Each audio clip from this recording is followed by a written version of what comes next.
कक्षा नवमी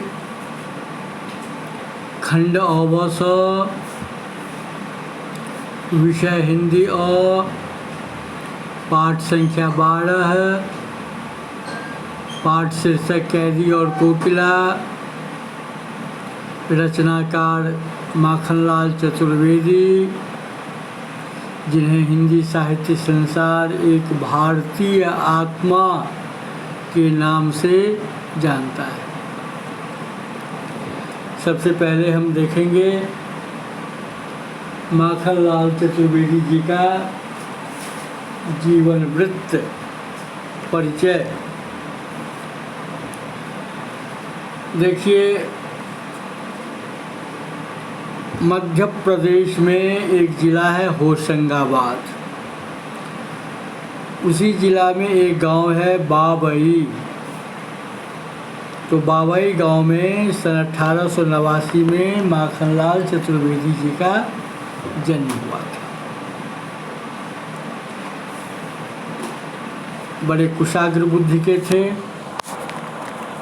और यूँ कहिए कि 16 वर्ष की अवस्था में ही इन्होंने अध्यापन कार्य प्रारंभ कर दिया, शिक्षक बन गए। कालांतर में इनके अंदर का पत्रकार जग गया, साहित्य सृजन में लग गए। अध्यापन कार्य छोड़कर चतुर्वेदी जी ने प्रभा नामक पत्रिका का संपादन प्रारंभ किया। तो इनकी प्रकृति शिक्षक की, पत्रकार की और कवि की थी। और कवि भी ऐसे वैसे नहीं, सच्चे देशभक्त कवि।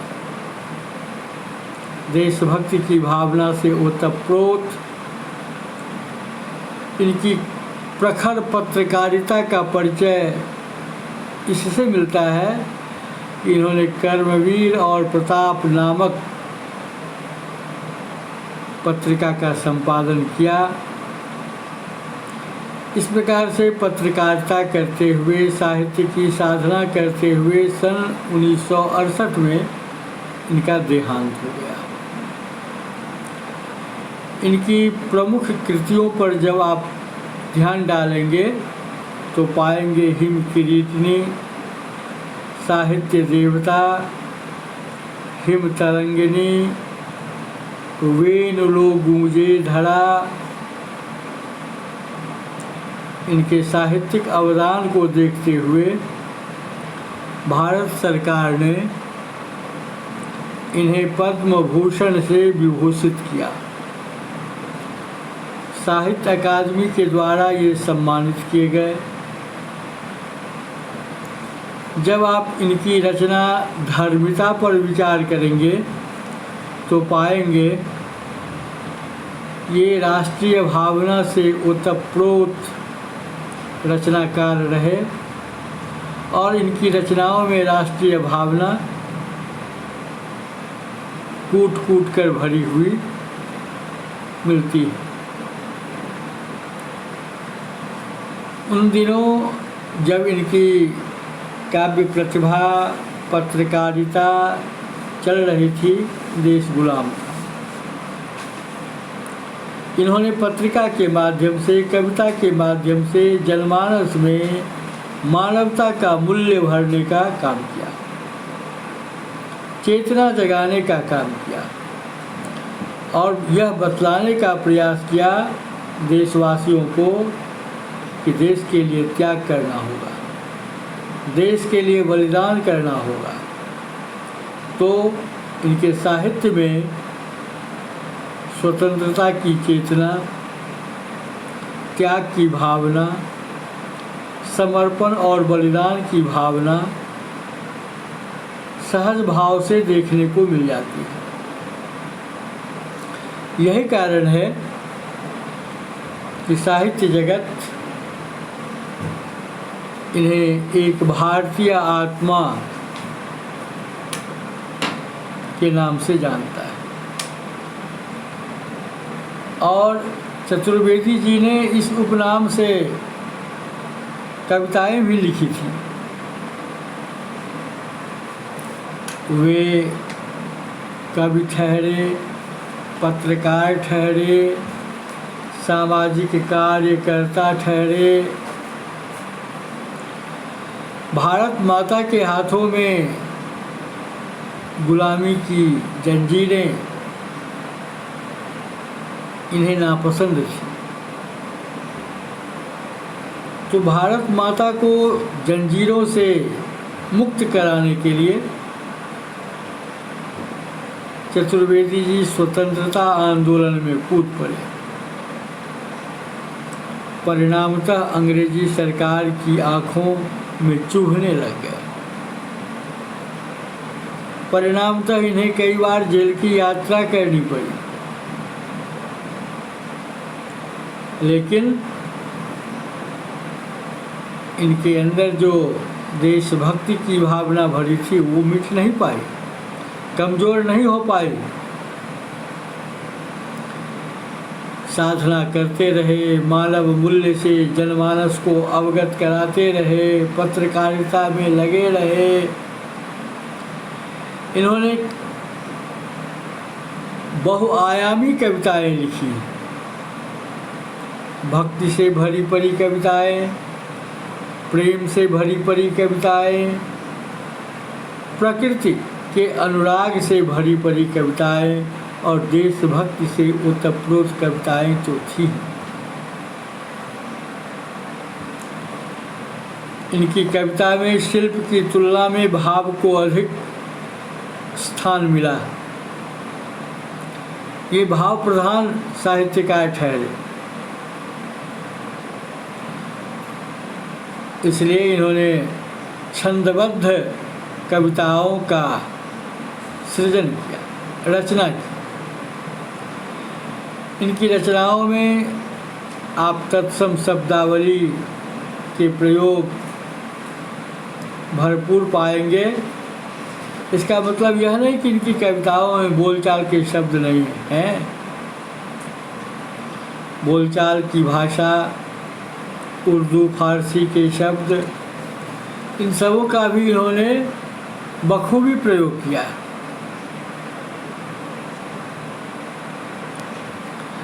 अब देखिए, इनकी जो कविता आप पढ़ेंगे उसका शीर्षक है कैदी और कोकिला। आपको पता होगा इतिहास के पन्नों से भारत उन दिनों गुलाम था और ब्रिटिश उपनिवेशवाद भारत था। ब्रिटिश उपनिवेश, ब्रितानी उपनिवेश, तो स्वाभाविक है कि वो अंग्रेज यहाँ शोषण कर रहे थे, अत्याचार कर रहे थे, जुल्म कर रहे थे, जनता त्राहि त्राहि कर रही थी। माखनलाल चतुर्वेदी ने ब्रितानी उपनिवेशवाद के शोषण तंत्र का बारीक विश्लेषण किया, सूक्ष्म अवलोकन किया, और इस मायने में इनकी यह कविता कैदी और कोकिला सर्वाधिक लोकप्रिय कविता रही।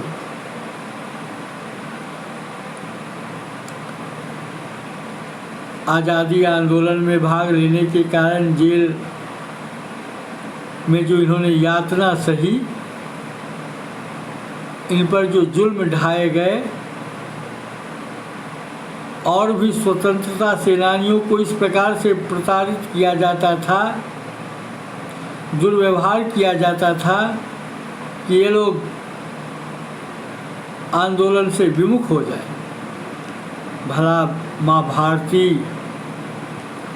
की स्वतंत्रता किसे प्यारी न हो।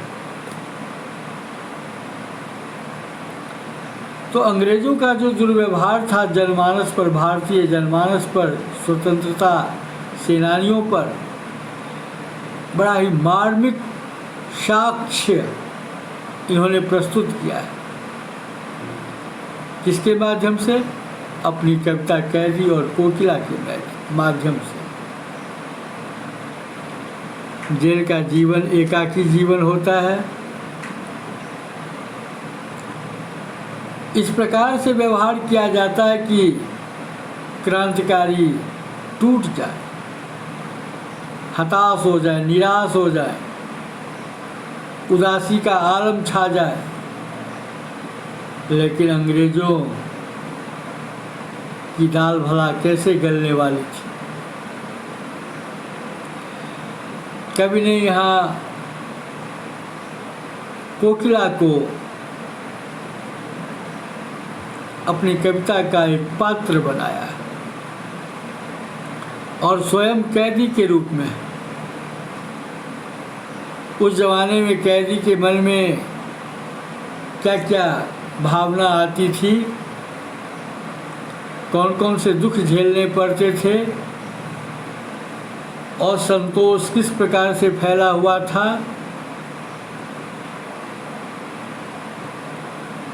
यह आक्रोश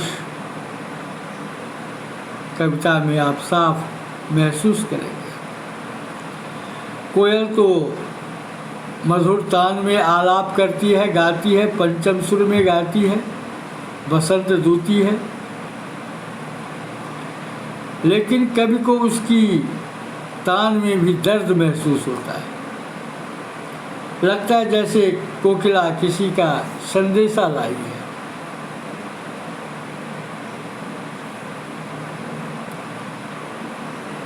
और कवि को लगता है कि कोयल पूरे देश को कारागार के रूप में देखती है। और यही कारण है कि कवि ने कल्पना की कि कोकिला की चीख अर्धरात्रि के समय क्यों सुनाई पड़ी। निश्चित ही कोयल पूरे देश को जहल के रूप में, कारागार के रूप में, कैद खाने के रूप में देखने लगी थी। कविता की शुरुआत कवि प्रश्न से करते हैं और प्रश्न करते हैं कोकिला से, और स्वयं कल्पना भी करते हैं और कल्पनात्मक उत्तर भी देते हैं। कविता का प्रारंभ देखिए, क्या गाती हो, क्यों रह रह जाती हो, कोकिल बोलो तो क्या लाती हो, संदेशा किसका है, कोकिल बोलो तो आह्वान कर रहे हैं, उद्बोधित कर रहे हैं, आग्रह कर रहे हैं, जानना चाहते हैं कि कोयल क्या गाती है।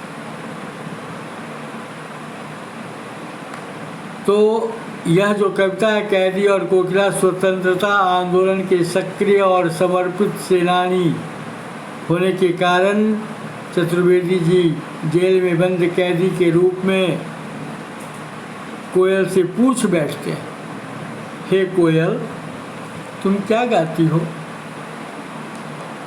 और क्या बात है कि तुम गाते गाते रुक जाती हो, क्या अपने गीतों के द्वारा तुम किसी का संदेशा लाई हो। लगता है तुम हम कैदियों को देश के बारे में कुछ संदेश देना चाहती हो। कवि की कल्पना देखिए। और आगे कवि क्या कहते हैं, हे कोयल तुम्हें पता है, तुम जानती हो हमें यहाँ कैसे रखा गया है। जेल की ऊंची ऊंची दीवारों के बीच कैद करके रखा गया। केवल स्वतंत्रता सेनानी होते, क्रांतिकारी होते तो कोई बात थी। अंग्रेजी सरकार का विचार देखो, हमें किसके साथ रखा है, चोरों के साथ, लुटेरों के साथ, बटमारों के साथ, छीन झपट करने वालों के साथ। यह है दारिद्र्य बोध, बौद्धिक दारिद्र्य बोध कि अंग्रेज कितना नीचे जा सकते हैं।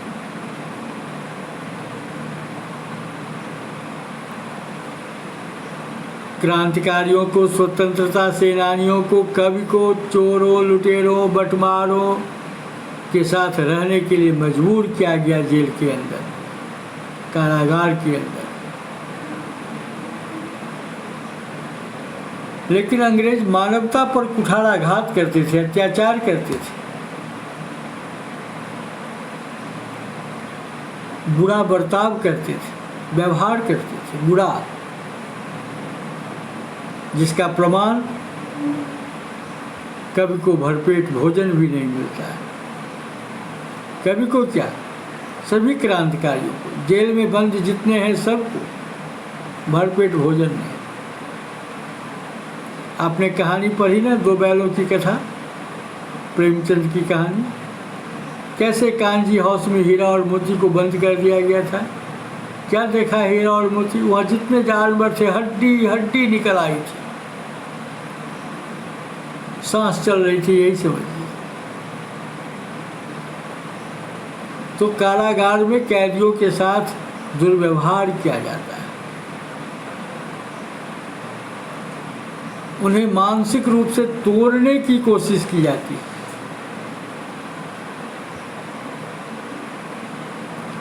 शारीरिक कष्ट और मानसिक कष्ट दोनों दिया जाता है, प्रताड़ना का अंत नहीं। इसलिए माखनलाल चतुर्वेदी कहते हैं,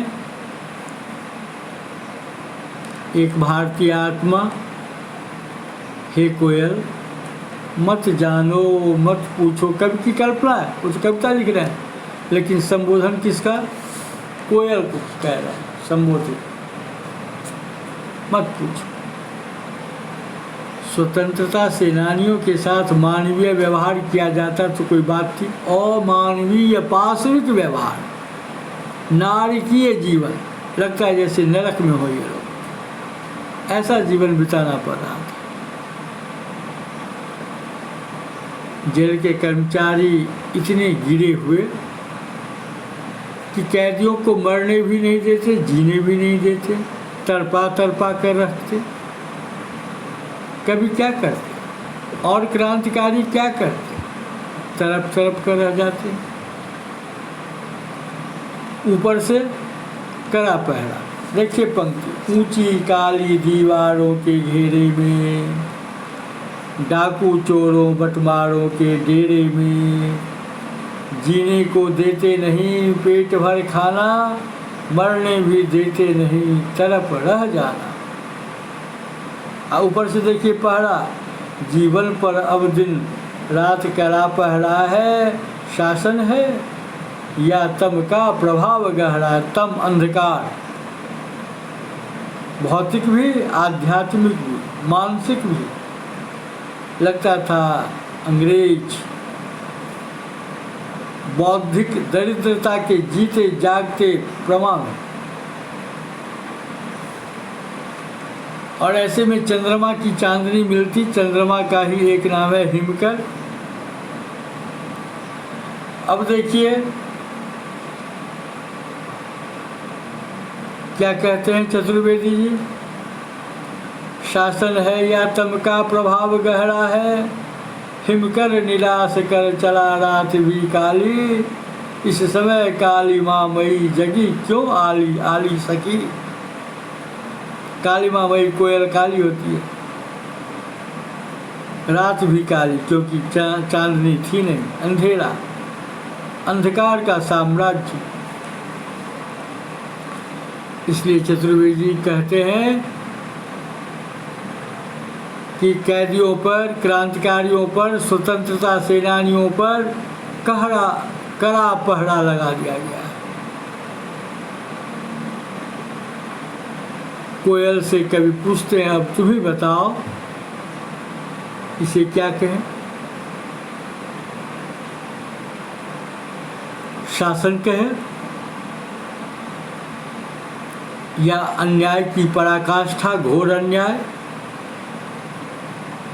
इधर देखिए, उधर देखिए, जिधर देखिए अंधेरा ही अंधेरा, चारों ओर अंधेरा फैला हुआ है। और ऐसे समय में अगर चंद्रमा की चांदनी होती तो लोग उसे भी देख करके संतोष करते। जेल की कोठरी तो एकदम काली, प्रकाश का तो कोई नाम नहीं,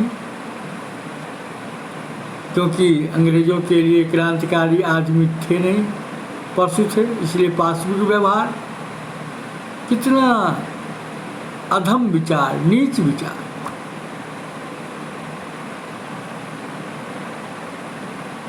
कवि कैदी जीवन की नारकीय स्थिति, दुर्व्यवहार की स्थिति का जीता जागता वर्णन करते हैं। कहते हैं कि कहीं से भी आशा की कोई किरण नहीं दिखाई देती है। बताओ कोयल, बताओ सखी, यह जो कालिमापूर्ण वातावरण है, ऐसे वातावरण में हे कोकिला, हे सखी, तुम हमें क्यों जगाने आई हो, क्यों जगा रही हो? लगता है तुम किसी का संदेशा लाई,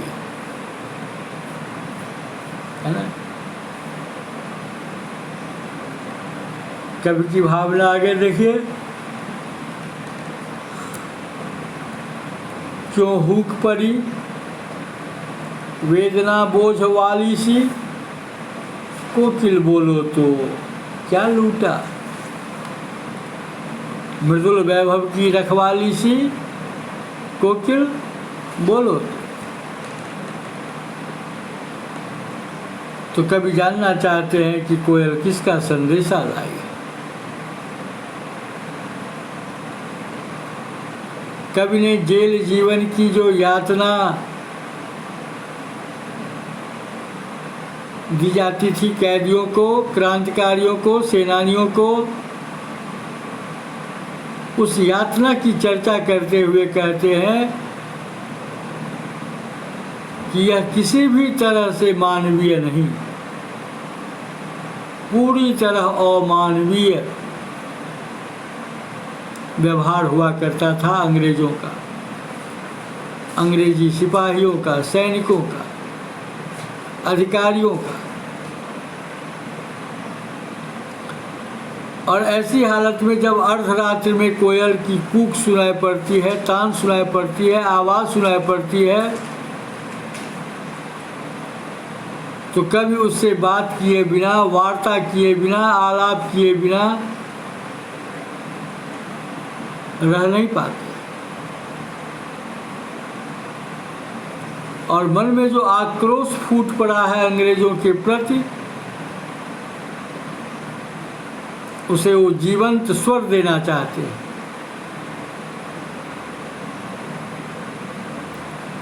आक्रोश प्रकट करते हैं कवि। इस अंधेरी रात में जेल की बंद कोठरी से कोयल से कवि आलाप कर रहा है, और कोयल के बहाने पूरे देशवासियों को, अमर सेनानियों को, क्रांतिकारियों को कवि यह संदेश देना चाहते हैं कि जेल में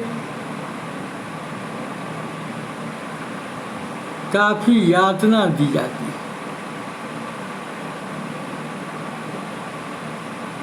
जेल की कोठरी में कवि बंद है, कोयल की आवाज़ सुनकर दिमाग कविता करने लग गया, और कोयल की कूक का संदेश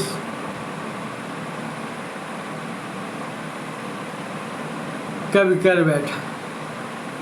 कोयल की कूक सुन करके क्या लगा कवि को, जैसे कोयल ने किसी क्रांतिकारी का, योजना बनाने वाले का संदेश को चिल्लाई। ऐसा अनुमान क्यों हुआ? क्योंकि कवि जेल के अंदर बंद है और बाहर कोयल कूक रही है। कवि महसूस कर रहा है कोयल की बोली में दर्द है, तड़प है, करुणा है और करुण क्रंदन की ध्वनि कवि को साफ सुनाई पड़ रहा है। इसलिए कवि ने कल्पना की कि कोयल किसी का संदेश लेकर आई है, इसलिए ऐसा अनुमान कवि करते हैं। और जब पूछते हैं कोयल से फिर प्रश्न, क्यों हूक पड़ी वेदना बोझ वाली सी, कोकिल बोलो तो क्या लूटा, तुम्हारा क्या छीन गया। अब देखिए कवि क्या कहना चाहता है। हूक पड़ी मतलब चीख पड़ी, दर्द भरी आवाज की बोली।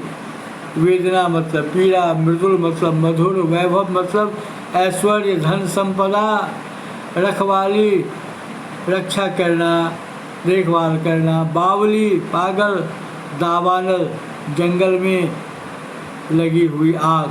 3 प्रकार की आग होती है, जान लें, मैंने पहले भी बताया था।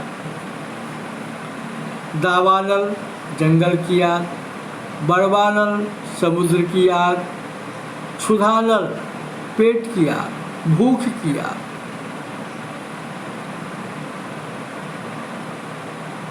तो जंगल में अपने आप आग लग जाती है। सूखी टहनियाँ जब आपस में घिसती हैं, रगड़ खाती हैं, पत्थर पर पत्थर लुढ़कता है, चिंगारी छिटकती है, सूखे पत्तों में, सूखी घास में आग लग जाती है, जंगल में आग फैल जाती है।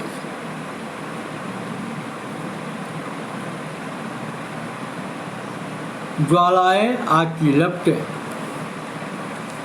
क्या कहना चाहते हैं चतुर्वेदी जी इस भाग के माध्यम से? कहते हैं कि क्रांतिकारियों का जो जीवन है जेल के अंदर, वह बंदी का जीवन है, सुख का नहीं, दुख का, ताकि ये हताश हो जाए, निराश हो जाए, उदास हो जाए, क्रांति छोड़ दे। तो कवि जो है सो कारागार में बंद है, बंदी के रूप में, कैदी के रूप में, और बाहर कवि को बाहर कोयल की आवाज़ कवि को सुनाई पड़ रही है। कोयल जो बाहर है, वहाँ से जो कोयल कूकती है, तो कोयल की आवाज़ में कवि को करुणा सुनाई पड़ती है, वेदना सुनाई पड़ती है। और इस वेदनापूर्ण आवाज़ को सुनकर कवि पूछे बिना रहता नहीं। क्या पूछता है कवि? हे कोयल, इस प्रकार से चीखने का क्या कारण है? क्यों चीख रही हो इस तरह से? तुम्हारा कुछ लुट गया क्या? तुम जो मीठी आवाज़ में, तुम्हारे कंठ की जो मधुर आवाज़ सुन करके ऐसा लगता है जैसे तुम मधुर वैभव, अतुल वैभव की रखवाली कर रही हो, तुम्हें यह भार सौंपा गया है ईश्वर के द्वारा। इसलिए हे कोयल, बताओ इस आधी रात में क्यों चीख रही हो? क्या कारण है? क्या जंगल में आग जो फैली है उस पर तेरी नज़र पड़ गई, कुछ तो बताओ। तो यहाँ तक आपने देखा, समझा। शेष अगले दिन। धन्यवाद।